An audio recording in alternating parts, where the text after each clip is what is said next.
my question earlier, but I didn't get a chance to ask it, was when Rich said, "Okay, I'm going to marry you because I want you to get that. I want you to get a green card. I don't want you to have to go to school. I want you to work with me, whatever."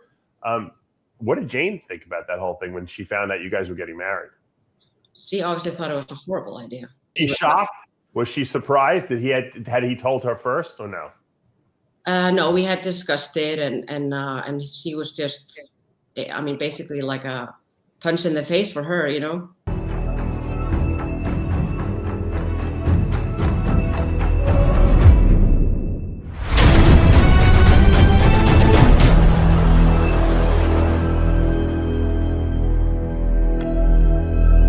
I created Species Nutrition with one mission in mind: to provide bodybuilders and serious athletes with no-nonsense supplements that work. I put my name and reputation on every bottle of Species Nutrition products. If you want to be your absolute best, join the evolution.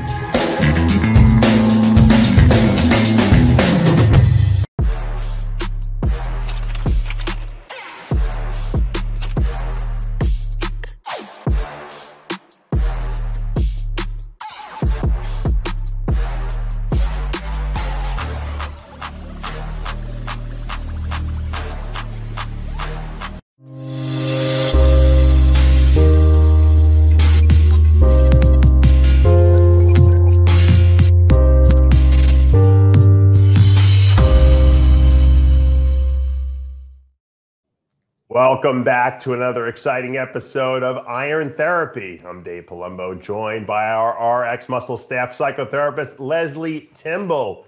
What is up, Les? Hey, it's a great day here in Canada so far, Dave. You haven't gotten winter there yet? Not yet. Don't say the W word. Not yet. It's so hot here in Florida. I always forget that there are seasons a lot of times. So, but I know at some point you guys start getting cold pretty quickly there. We do, yes. No, you're not going to the Olympia, are you? I wish I could. I maxed out my time outside of Canada, so I'm in Canadian timeout, if you will. So I can't leave Canada for the rest of the year. I'm actually going to venture over to Orlando, which is only about a 2.5-hour ride for myself. I actually committed and I booked my hotel room, so I have to go now.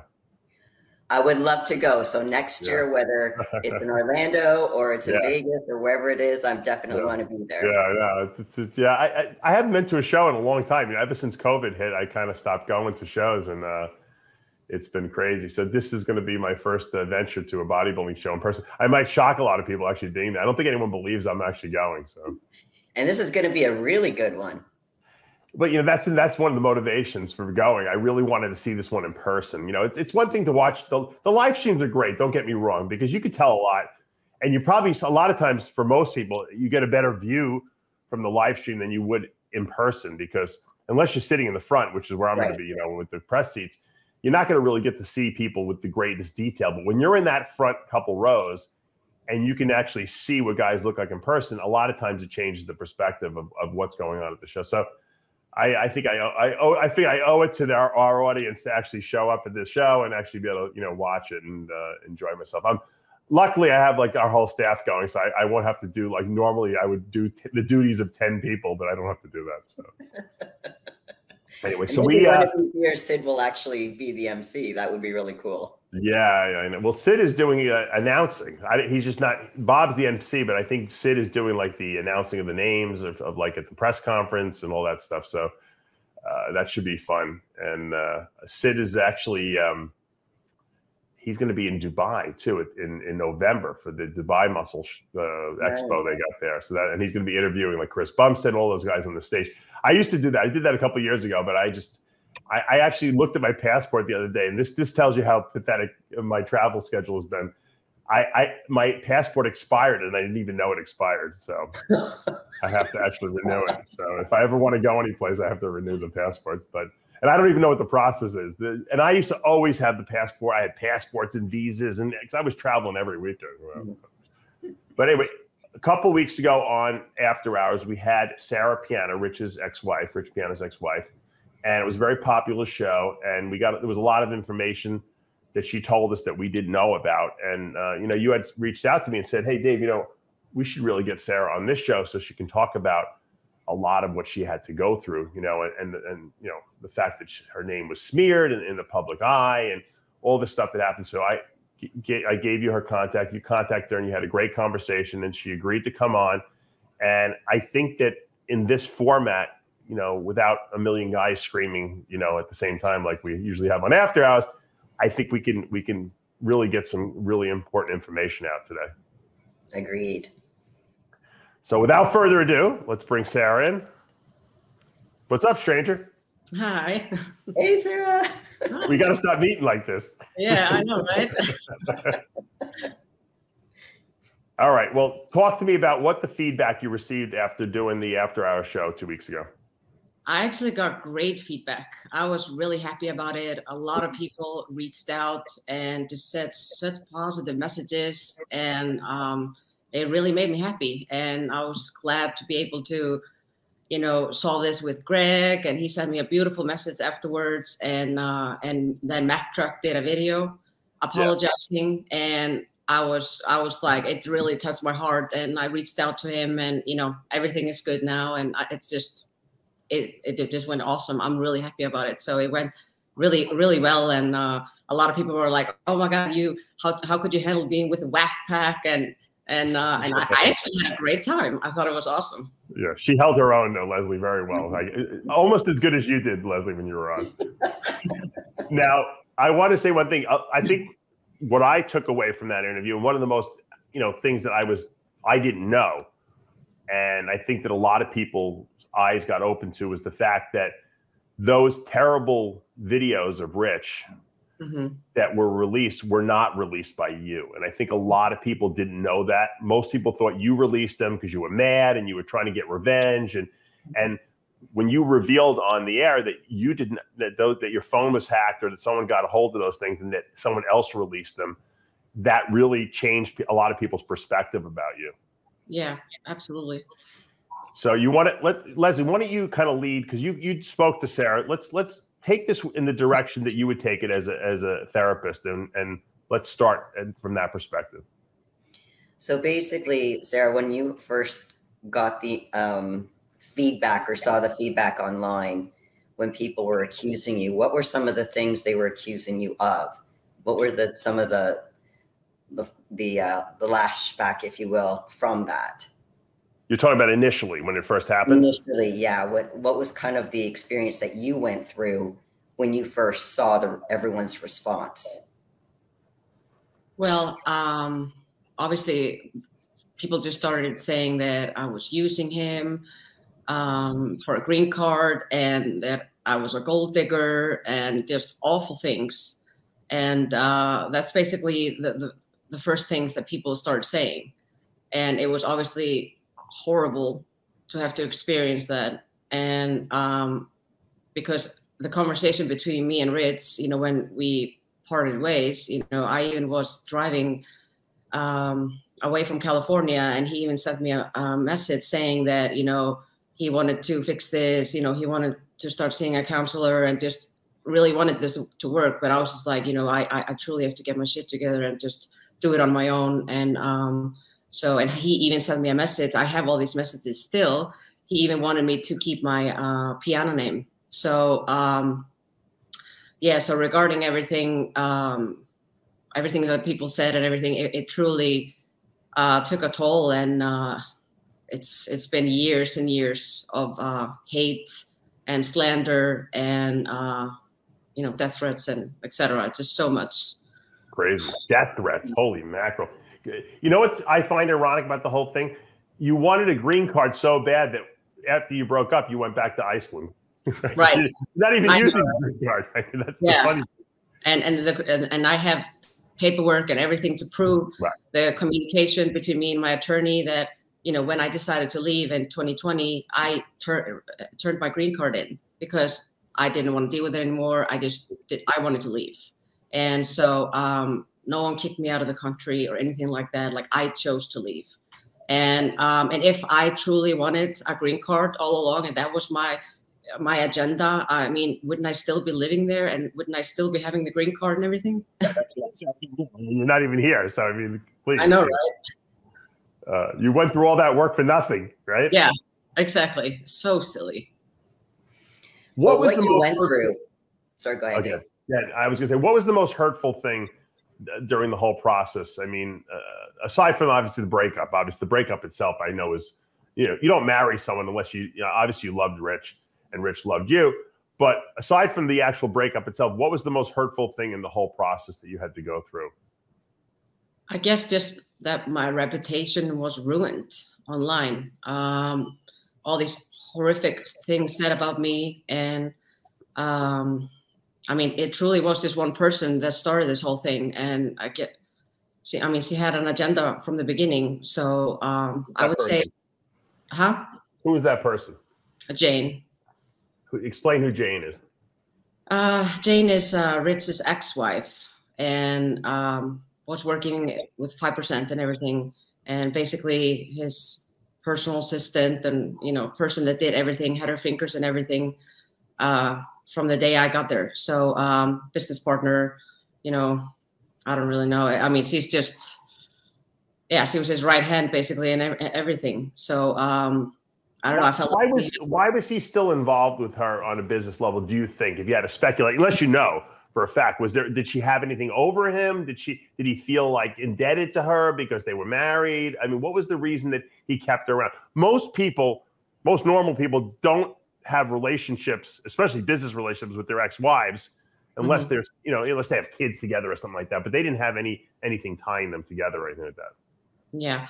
Well, they obviously were together for a long time, and him and her, them having not the best relationship. I mean, this is what he told me, and him in the past cheating on her and stuff like that. I mean, he did tell me later on that, you know, the reason why he was so loyal and everything to me is because he had learned from his past mistakes. So him having done that to her and truly hurt her, and then she was in a very bad relationship afterwards, and abusive relationship and everything. So she was in a bad place. So he wanted her to have work and do something. So he allowed her to come and live with him.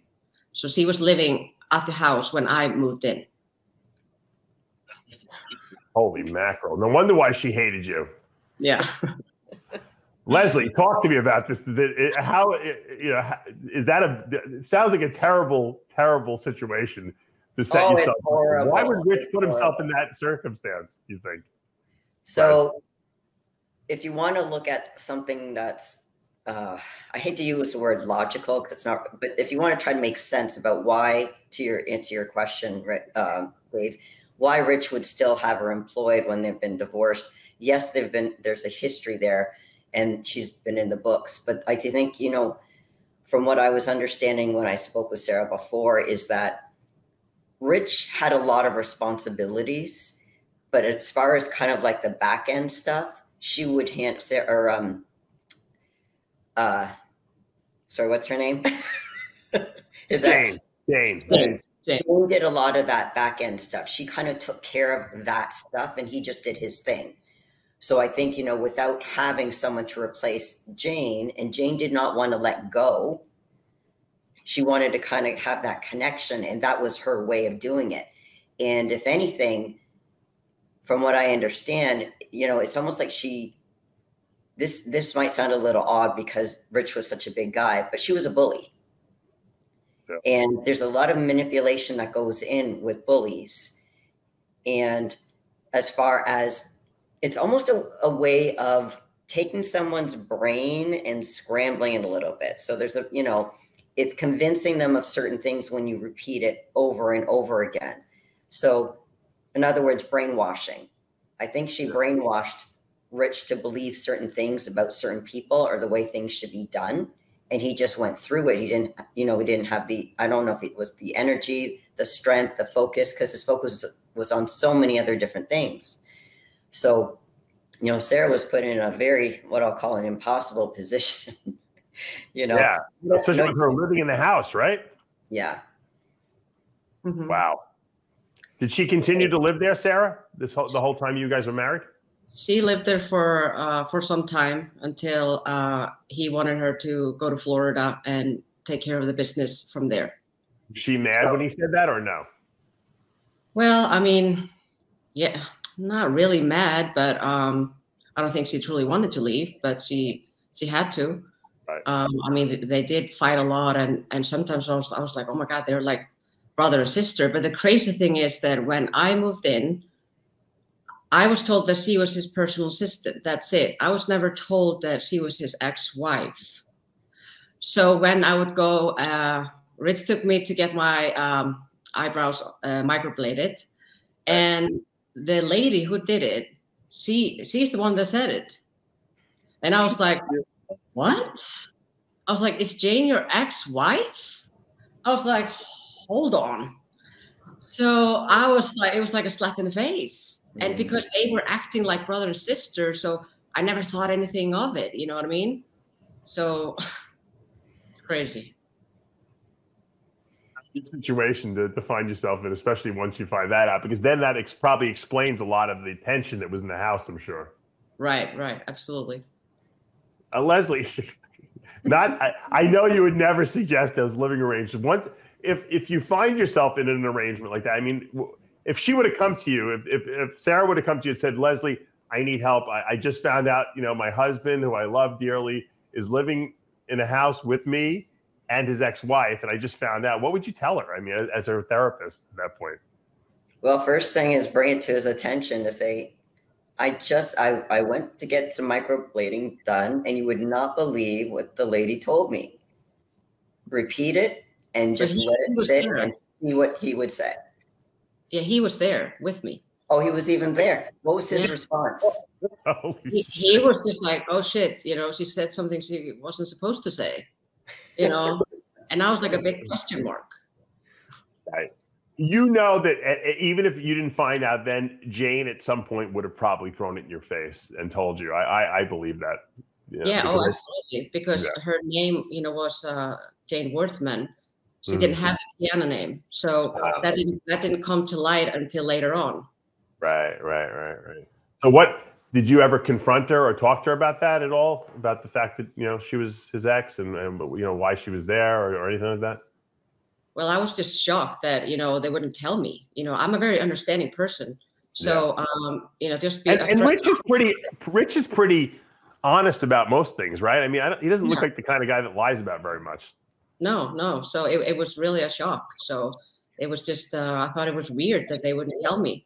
Maybe he thought that if he told you initially that you would say, I don't want her living there. And then he would be forced to kick her out. And then he thought that would hurt his business, because he figured if she's mad, then, I think he was probably looking for a way to get her out of there. And that the whole Tampa, 5% thing worked out perfectly in his mind, because he's like, all right, now I got her out. I got a reason to get rid of her. And she'll like it because she's in charge down there, and I don't have to worry about it. So he kind of killed two birds with one stone. Yeah. Mm-hmm. Did your relationship improve with Rich when she left?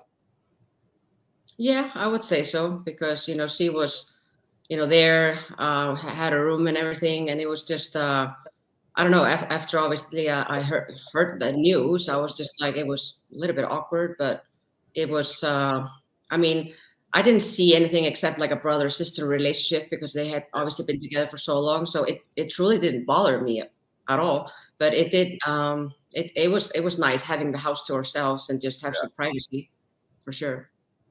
Yeah, and I don't think the impression was, I don't think Rich was like had any feelings for her anymore. I'm sure she had feelings for him. He didn't have feelings for her. So to get her out of that house, definitely you would imagine would improve things. When did things kind of take a bad turn with you and Rich? At what point? That was probably just sometime after she left. I mean, it was there was just a lot of things happening, and I would say it was not too long after she left.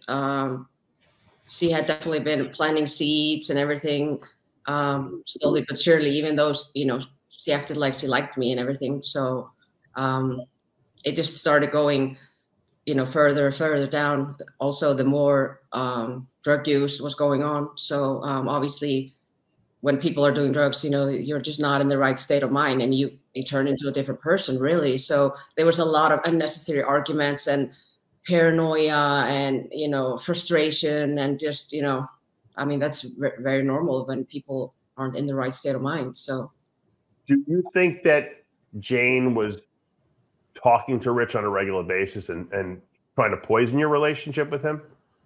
Oh yeah, they talked every day. So they talked in a business sense, but I'm saying, do you think that she was meddling in your relationship? In other words, giving him advice that maybe he didn't necessarily elicit or solicit from her?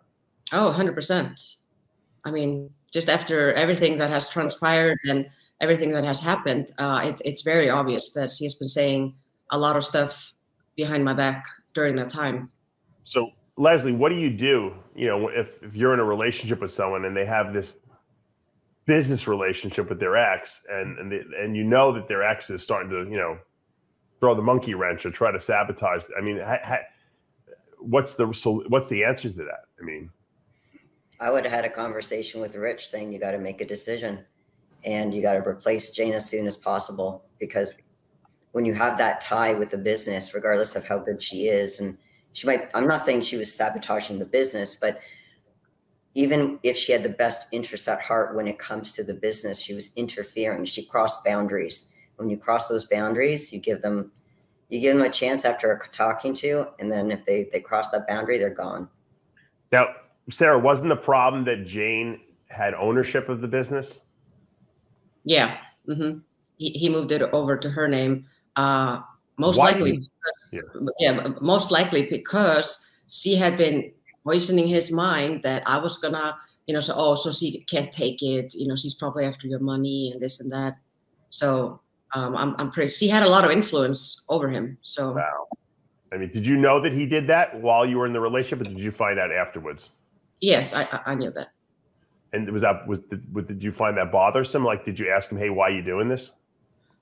Well, I mean, I was just truly wanted to prove to him that, you know, I was not after anything. I don't want anything, right. You know, I don't care about any of that stuff. So to me, it didn't bother me. You know, I was just, you know, okay, fine. If that's what you want to do, it's okay. Lesley, should she have said something? Sorry? Should Sarah have said something to Jane, like, or to Rich, I should say, like, why are you putting ownership of this company into your ex-wife's name? I mean, It seems a little suspicious, right? It's a fair question. I mean, at the end of the day, it's Rich's decision what he wanted to do. I understand that that understanding of, you know, if, you know, because it was sold as Sarah's going after your money, I will protect your business for you, put it in my name. Oh, even if that was the case, why is she interfering with the relationship? Again, the boundaries are being crossed. Yeah. If I had a conversation with Rich about this, I'd be like, walk away from that business, start another one. You can do, like, totally separate. If you really want it, it's like a toxin. You got to get rid of it. You got to exterminate. You got to get rid of it and start again. He picked up too, because he was very good at recreating himself. Do you think, looking back, obviously, and it's hard to, you know, it's hard to figure out what was going on, obviously, you know, while you're in the midst of it. Would you have signed a prenup if he would have asked you to have one initially? Yeah, I mean, I did. So. Oh, you did? So then what was she worried about if you had a prenup already? I have no idea. That's the thing, you know, and the prenup was basically, you know, I get nothing. And it was really? Like minimum amount a month, you know, it was just like minimum. And I was just like, that's fine. I don't care, you know? So why do you think what was his reason for asking you to sign that? Well, so I couldn't take anything, you know? Obviously that, but obviously you guys were in love and you supposedly trusted each other and, you know. But I 100% do believe that she, you know, planted all these seeds, and because Rich truly knew that I loved him and I had no ulterior motive. Right. So the fact that all this transpired just tells me that she put seeds of doubt and this and that in his mind, 100%. So when you're in this relationship and all this is going down and you really love the person that you're with, which I believe you did.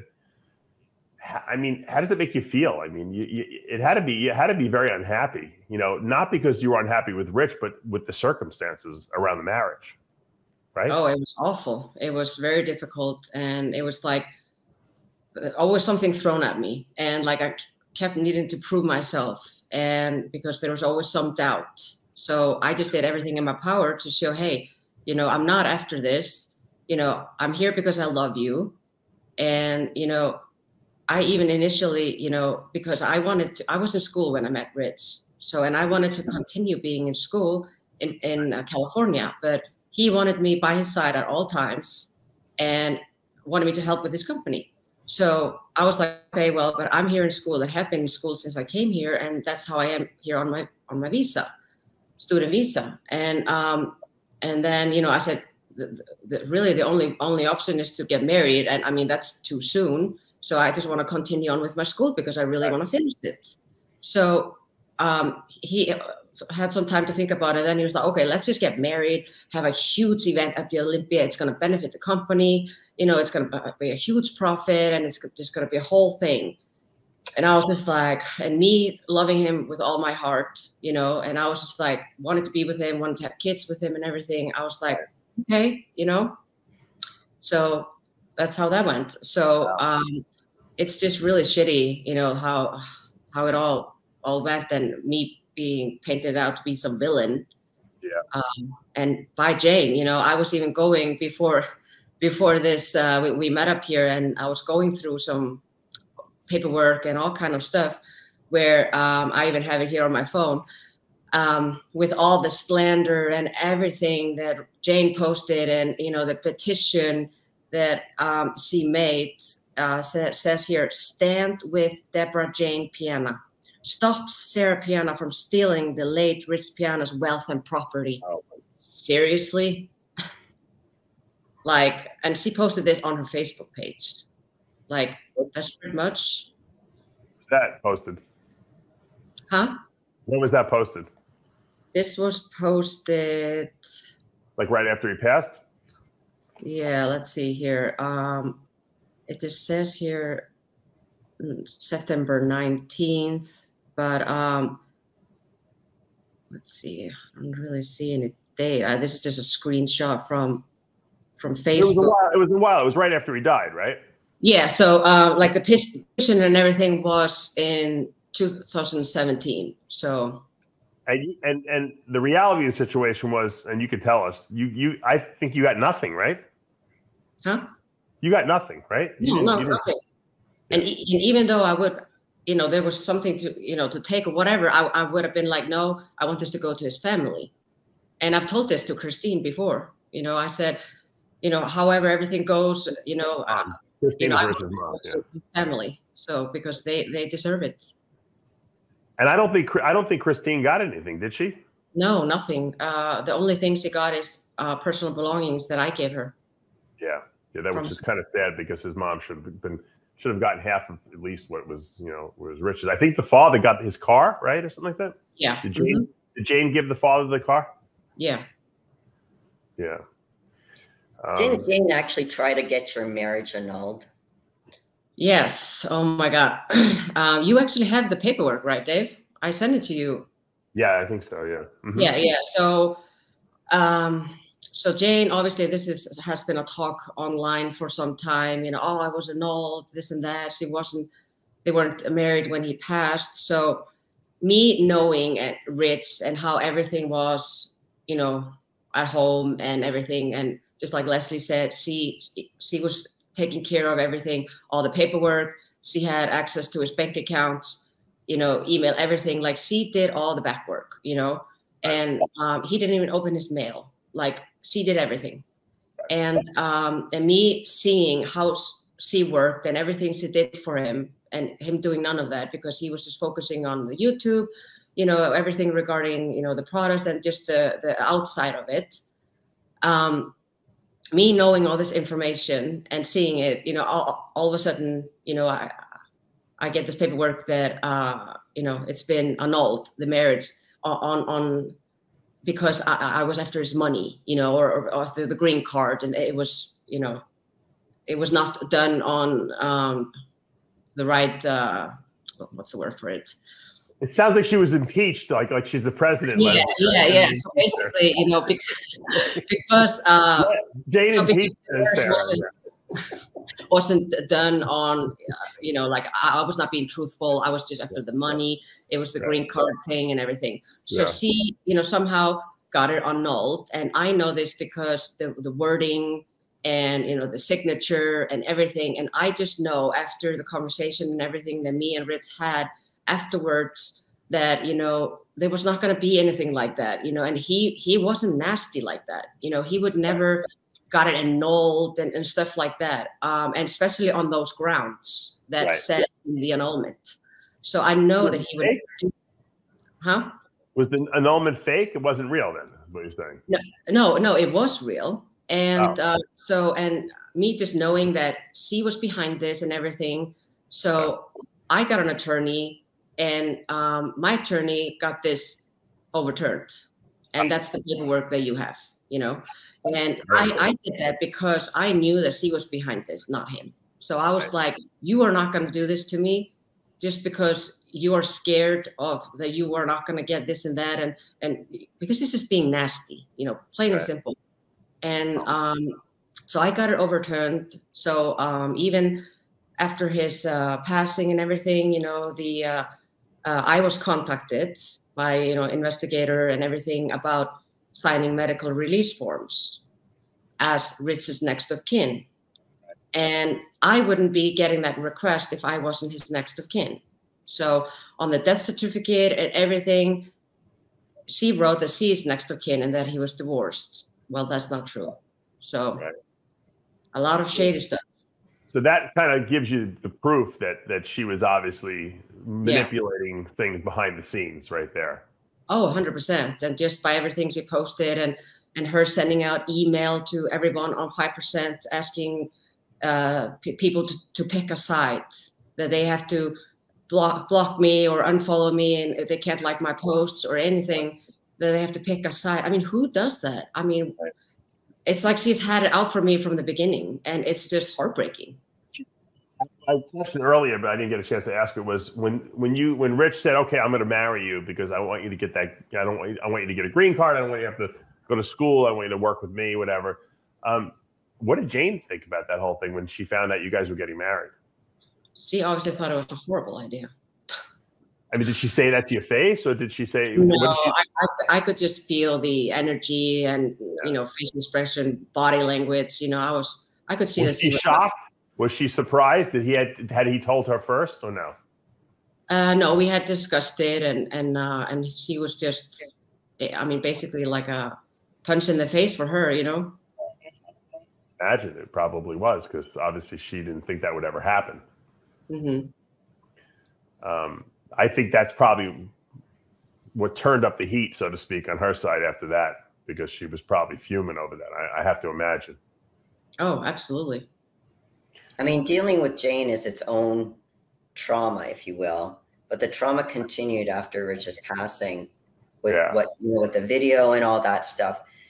Sara, can you talk about that experience and as far as what got you through it? Oh, well, it's definitely been a long journey. It's been like 7 years or something. And I'm still till this day getting hateful messages. And I'm just like, when will this end? And I obviously didn't come out and talk or say anything in the beginning because I was just going through a lot. I was going through a depression. I had panic attacks. It was very, very difficult. So with, just going through all that, it was, it's taken years and years for me to just being able to speak about it. And, it's hard for sure. I can't even imagine if, that video being blamed on, on you for being released when it wasn't you who released it. And so obviously that's someone who really, really has tremendous hatred for you and zero respect for Rich. In other words, this person wanted to bury you, and we don't know who did it.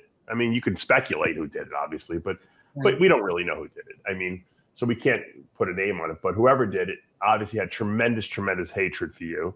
They wanted you to become the brunt of everyone's, disdain, obviously.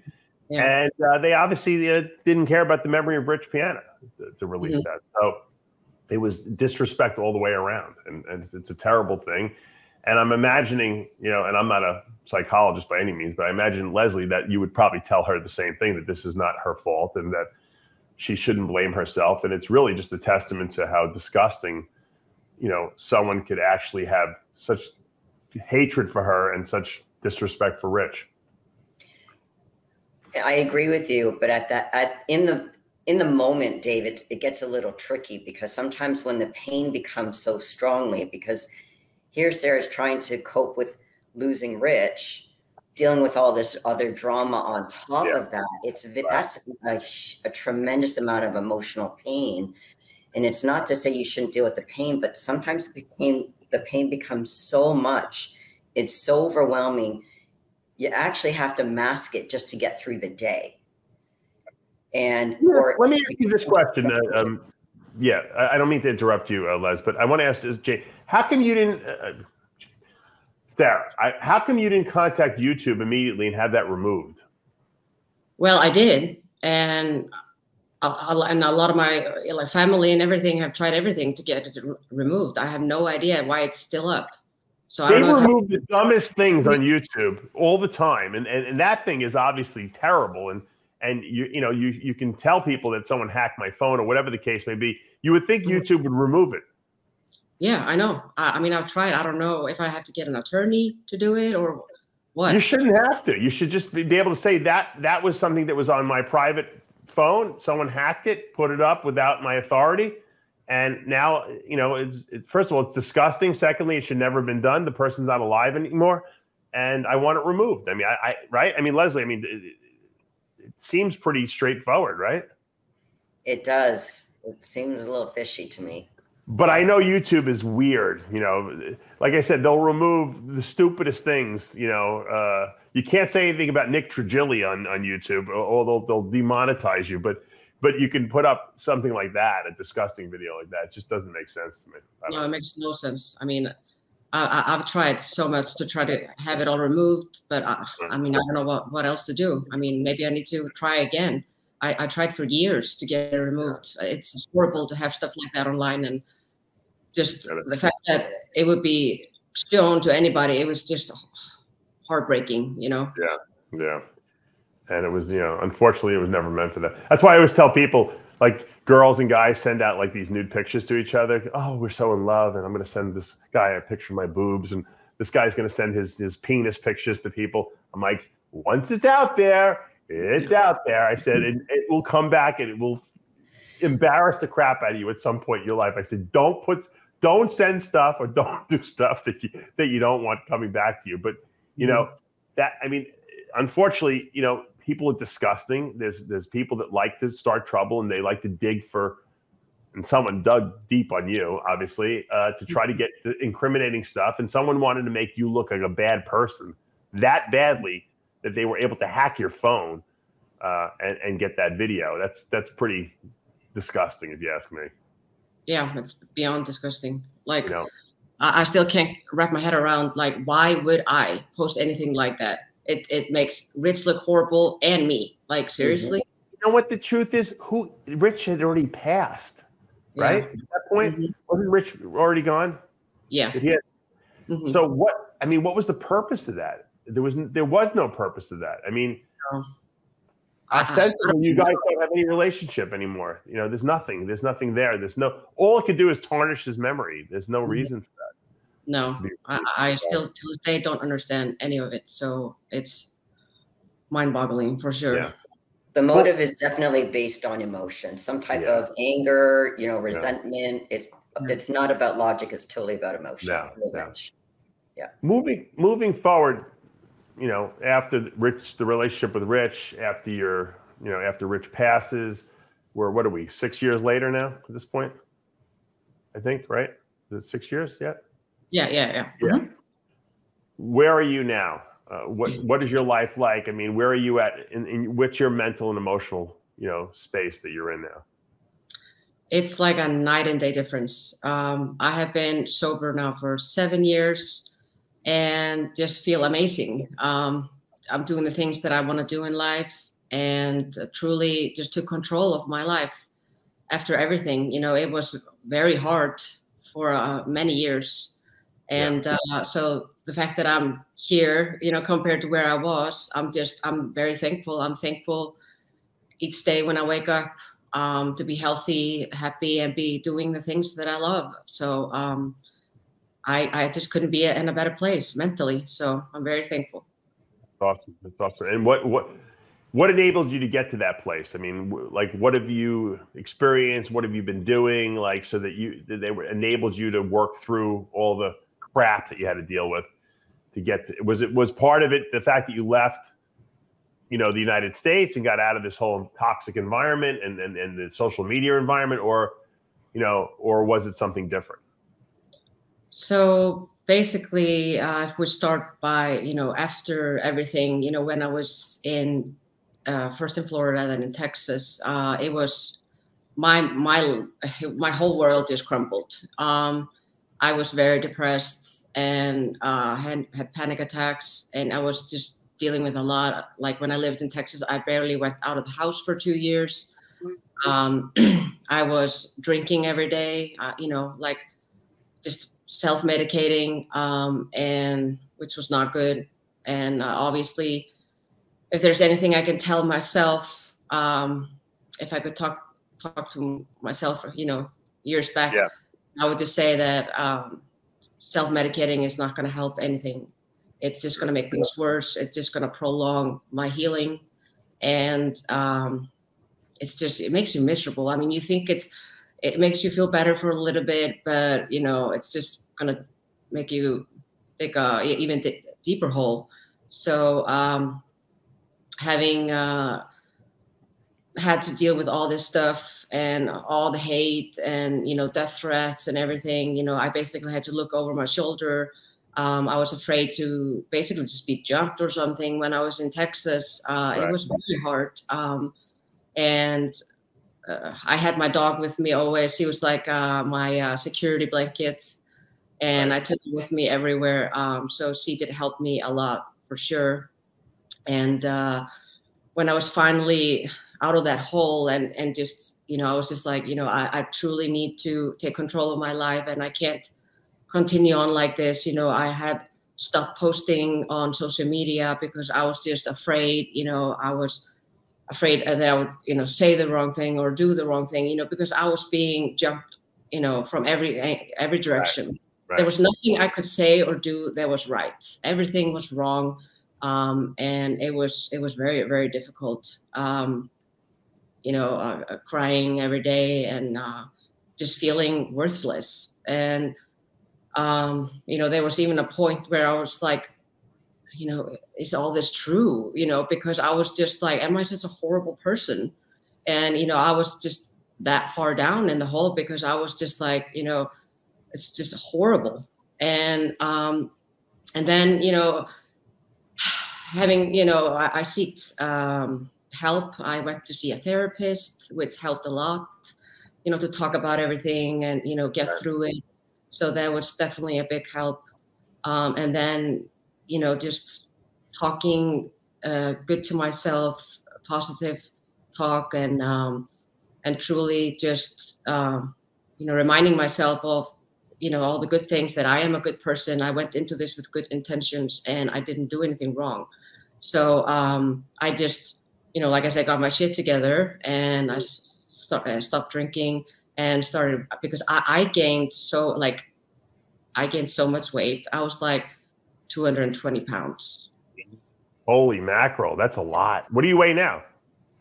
I am 135. So 80. Holy mackerel. That's a lot of weight. Yeah. Did people not even recognize? You think you did that? I'll ask Leslie. You think she did that because she wanted to almost like have people not recognize her? Oh, yeah. Yeah. Yeah, I even colored my hair. Yeah, I even colored my hair dark and everything. You know, it's like I was hiding, you know, I was just, I was ashamed, and I was just felt horrible, you know, because so many bad things had just been, thrown my way, and it was hard to keep my head up high. It was very hard. And obviously when you're drinking every day, it's a lot of calories, and then you're just, eating whatever. It's just, you're not exercising, just sitting and doing nothing and just feeling sorry for yourself. And, it was horrible. So when I finally decided to just, like I said, take control of my life, and, lose all the weight, started, even when I was going out for walks, I had pain in my knees, pain in my hips. And, I had never experienced that because I had never been that heavy before. So it felt like it was such a long distance to go to have to get rid of all the weight. And obviously, I also didn't want to leave the house or anything because I was disgusted with myself. I was like, why would I allow myself to get to this point? Because I'm listening to some haters, people that don't even know the truth.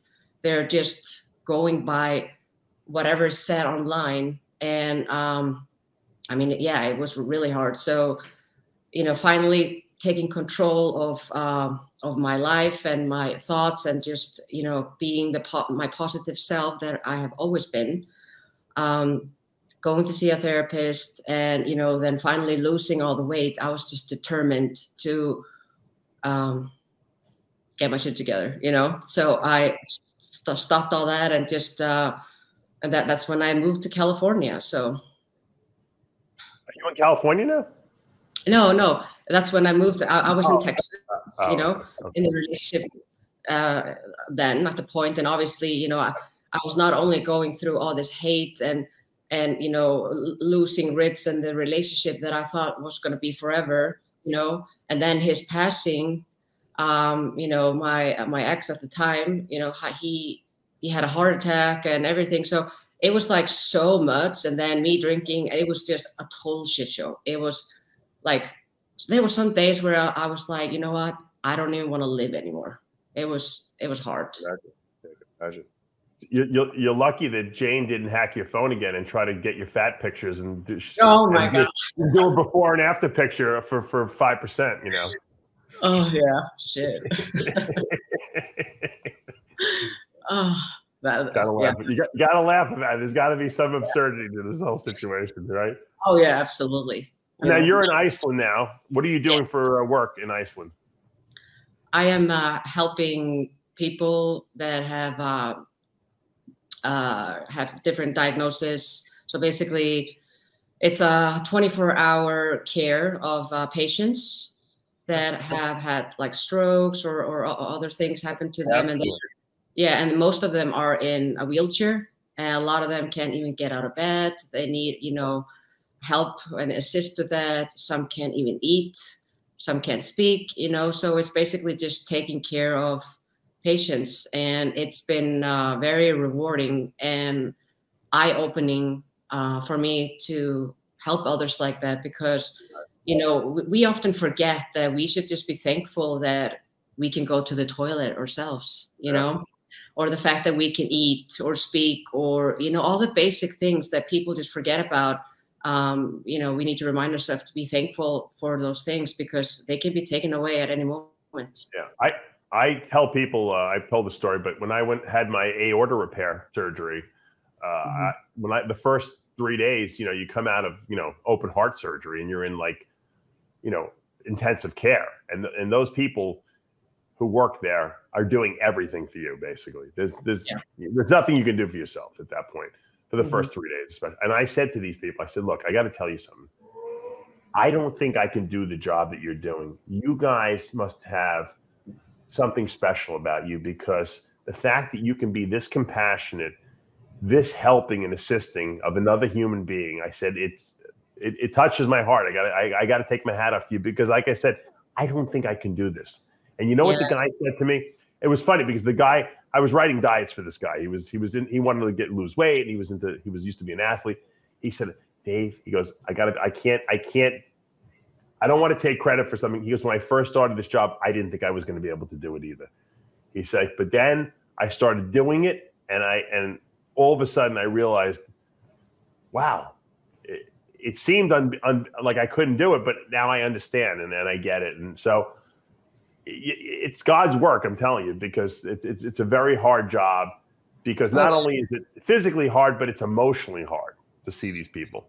Oh, absolutely. It's like I always say, this job is not for everyone, because you are invading people's privacy. You know, you are going with things that, you know, it's just so personal.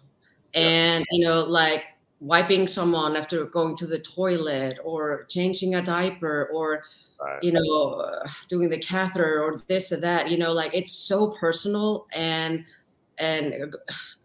I mean, it crosses all the boundaries, you know, so it is very difficult. So, but I mean, I do amazing in the job, and all the patients love me, and it's, you know, I'm so sweet to them. And it's just, it warms my heart to be able to help those that can't help themselves. So, you know, you hear something like that, Lesley, and you know that Sara has to be a good person. Like, you can't be a terrible person and do that job. It's just incompatible. It's just, you can't fake that, you know?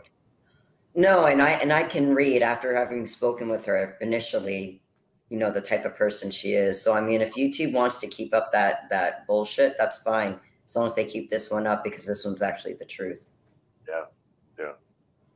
But, well, you know, Sara, it must be hard talking about this, I have to imagine, even 6 years later, and because it's still going on in a sense with some people, and most of those people are just troublemakers out there. But I appreciate, you know, your candidness and sharing your story with us, and I'm glad we finally got the truth out over the last, you know, between last week's interview, or two weeks ago, and this interview, because you really deserve to be heard, and you deserve to have a voice, and people deserve to know the truth about what went on, regardless of what broke you and Rich up, or, you know, what, and that's not even relevant. It was what the vilification of you through this whole process that I felt was unjust. Yeah, I mean, I'm very thankful that I could come on here and on the podcast and everything. It's definitely, you know, being able to tell my side of the story and how things were, because, you know, I've been painted as this horrible person. It's been very, very difficult, and taken a huge toll on me, mentally and physically, spiritually. I mean, everything basically. I've basically been to hell and back. And it was very difficult, especially after, you know, going and you know, having to get sober, and then having to deal with all that, and not go back to, you know, doing drugs and all that stuff. That was huge. So me thinking that, you know, the drinking, whatever, is going to be any better, but, you know, it's been a journey for sure. But you know, like I always say, you live and learn, and I've learned a lot from this. I do believe everything happens for a reason. You know, we are meant to go through things, whether it's good or bad, and it's these are lessons for us to take forward in our lives. So I do take a lot out of all of this, and if I wouldn't have gone through all this, it wouldn't have made me the person that I am today. So, I mean, even though it was hard and heartbreaking, and I'm thankful for sure. Every great spiritual leap is preceded by a fall. That's a Yes. certifiable certainty. Lesley, final words? Yeah, I just want to kind of sum up for the audience. Now, they won't have the exact experience that Sara did, but, you know, when you've been vilified, or, you know, when people put falsehoods, you know, damaging your reputation, what Sara's gone through is kind of a blueprint of what you guys can apply. So, you know, one of the things is, don't mask your pain with, you know, substances, because it won't solve anything. Get out of the toxic environment if you can. You know, get some professional help to kind of, you know, give you that kind of proper guidance, you know, and you know, apply a little bit of the bodybuilding principles, as far as, you know, get back into some type of routine, not just with the eating and the training, but just in a routine in general. And then above all, find a purpose in your life, because when you find a purpose, that gives you a really good way of a guiding system. I'm actually going to do a video for my Mental Iron YouTube channel on Sunday. I'll do how to do a personal mission statement, because a mission statement would be really helpful in giving back to others. Bang on, Sara. Like honestly, it doesn't get better than that. Yeah, and from what you said, it did remind me of our conversation, Lesley, of how important it is, like you said, to find your why. What is your purpose in life? You know, what is it you want to do? What's going to make you happy? That's also a huge thing that you have to remind yourself, because sometimes it gets lost, you know, and you're just doing things that aren't making you happy, and just going through the emotions and stuff like that. So yeah, absolutely, finding your why is huge, and removing yourself from the toxic environment, like we talked about. When I left the US and finally came to Europe, just that was huge for me, and I think that really jumpstart my healing journey, you know, because since I was in Sweden until now, it's like a night and day difference with everything. So I'm glad you brought that up, because we talked about it. So well, I want to thank Sara for stopping by, and of course, you're always welcome back. If you want to battle it out with the Whack Pack again, you're more than happy to come on. Yeah, I might just take you up on that. It was a lot of fun. There's very few women that can hold their own with those guys, and you did a very great job. Leslie's the only other person I kind of know that's been able to do it. So I loved it. It was fun. And thank you for sharing your story and all those positive messages that are going to come out of this show. For now, though, we are out of time. I'm Dave Palumbo with Lesley Timbol and Sara Piana. We'll see you next time.